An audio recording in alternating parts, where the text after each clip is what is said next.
Привет, киноманы! Вы на канале Shadow Tavern. И сегодня для вас заключительная часть подборки с лучшими сериалами 2023. В этом выпуске 9 сериалов с рейтингом выше 8,4 балла IMDb. Если вы пропустили предыдущие, не расстраивайтесь, ведь я уже оставил ссылки на них в закрепленном комменте. И пока мы не начали, напишите в комментарии ваше мнение о том, какие сериалы должны составлять топ-3 по популярности. Напоминаю, что учитываются не только премьеры, но и новые сезоны сериалов. Устраивайтесь поудобнее и приятного просмотра.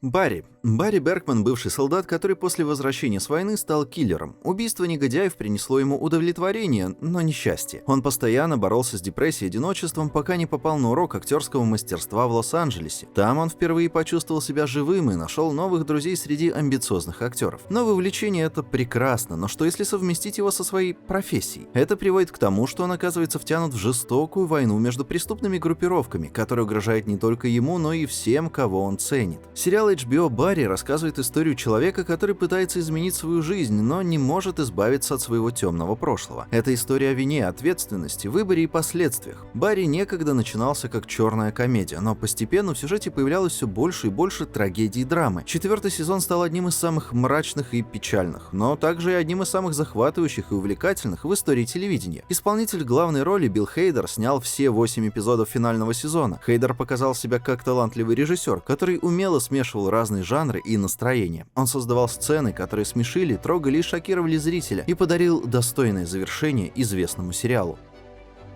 «Медведь» — Карми — талантливый повар, который добился успеха в Нью-Йорке, но решил вернуться в Чикаго, чтобы спасти сэндвич-бар своего брата. Он сталкивается с множеством проблем — семейными, эмоциональными, профессиональными и личными. Он также находит нового друга и помощника, су-шефа, который разделяет его любовь к еде и помогает ему создать новое меню. Первый сезон представляет собой кулинарную драму и показывает, какой разрушительной может быть страсть к еде. Второй удивляет своими сюжетными поворотами и глубиной. Сериал — восхитительная и трогательная симфония горя, гнева, страха и радости. Хаос здесь, как ни странно, исцеляет душу и пробуждает аппетит.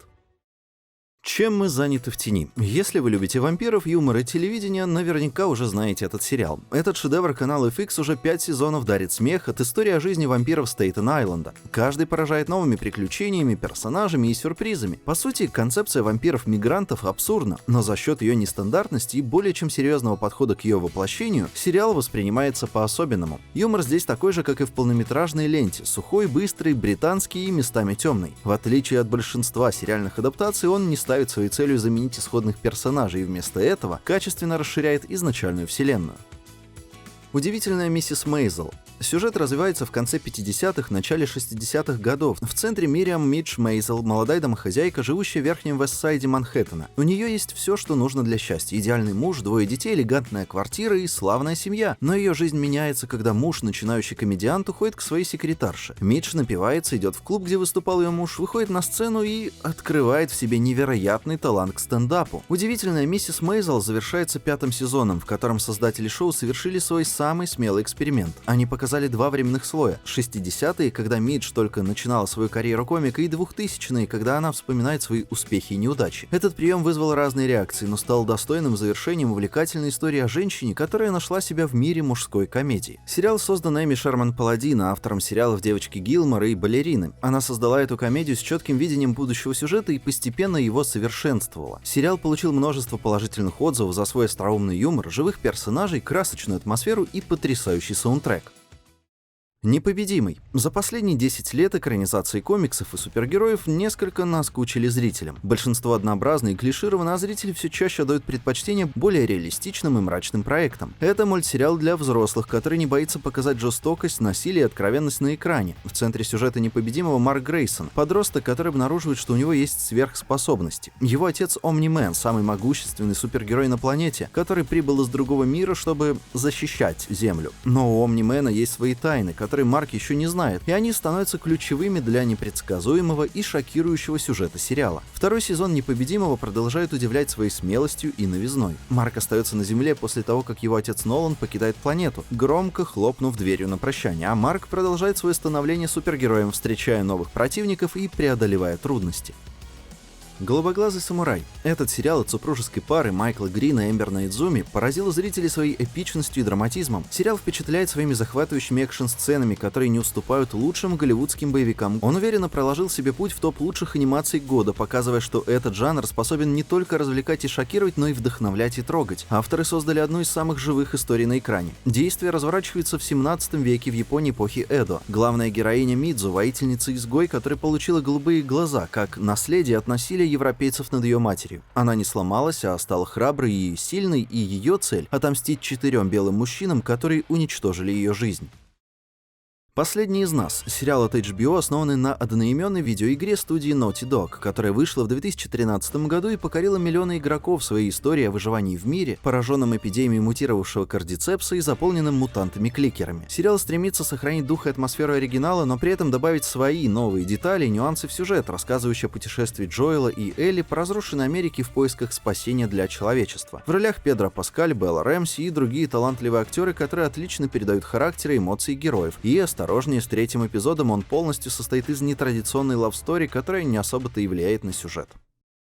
«Наследники». HBO вновь превзошел себя, выпустив финальный сезон своего хитового сериала. Это мрачное комедийное телешоу рассказывает о семье Рой, владельцев медиа-империи, которые борются за власть и наследие своего отца. В 4-м сезоне мы видим, как братья и сестры Рой продолжают борьбу за власть. Герои сериала сложные, неоднозначные персонажи. Они амбициозны, но также эгоистичны и жестоки. Они готовы на все ради достижения своих целей, даже на предательство близких. И будто зеркало, сериал тоже не щадит своих героев, подвергая их оскорблениям, предательствам и унижениям. Но именно это и делает его таким захватывающим. Это потрясающая сатира на современный корпоративный мир, в котором нет места верности, а предательство — норма. Сериал получил множество похвал за сценарий, актерскую игру, юмор и музыку. Критики сравнивают его с шекспировскими трагедиями, подчеркивая, что в нем изображены сложные и неоднозначные персонажи.